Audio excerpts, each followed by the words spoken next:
We've also heard today that big UK businesses, including BT, Thames Water, the Co-op and Nestle, have called on the government to phase out gas power by 2035. That's just 14 years away. So is it achievable?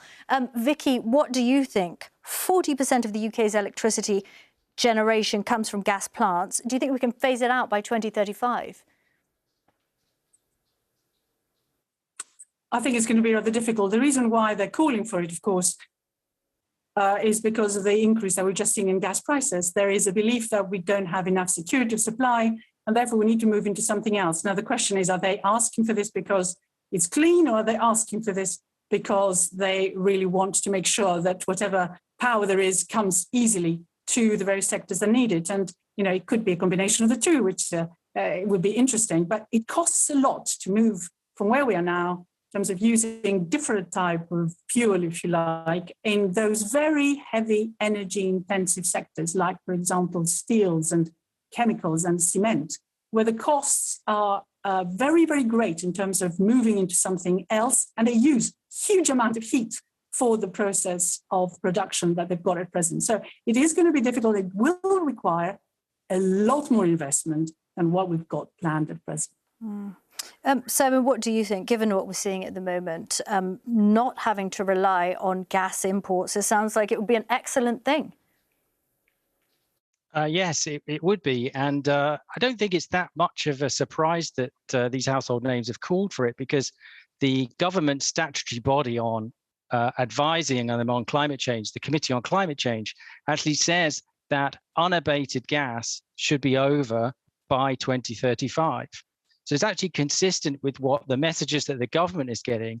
And what we are seeing here is a kind of a difference between what the most cost effective and the least disruptive way forward that the Committee on Climate Change are laying out, and the policies that have been put in place and not been put in place in a timely manner to get us there.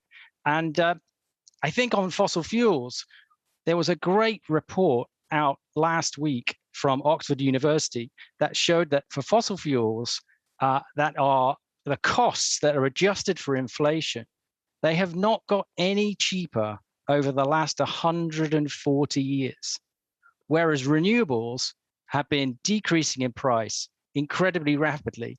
They are 2,000 times cheaper today than they were 50 years ago. So it makes sense to get onto renewables and off fossil fuels. And Vicky is correct in that there are some industrial processes that require huge amounts of heat, but carbon-free production of steel has already started in Sweden, and the UK needs to get at the beginning and the head of that curve and move to those green industries to get those green jobs and a transition away from these dirty, heavy industries towards green industries. But Vicky, it does all come down to money, doesn't it, getting there? The letter even says the move would require a significantly greater level of investment in renewables that has been possible to date, and that's £14 billion a year. I mean, who's going to foot that bill? Well, that's a very good point. I think what the government needs to do right now is to share the risk, if you like, with the private sector. There is a lot of money around that can be invested in green technology. As we've seen, you know, people are buying up companies like there's no tomorrow, and they are prepared to support lots of governments who are trying to raise money. So there is a lot of liquidity around that can be used properly to support a cleaner economy. The problem is that the risks involved with technology are still very great. So governments, I'm afraid, have to step in, like they're doing in the EU.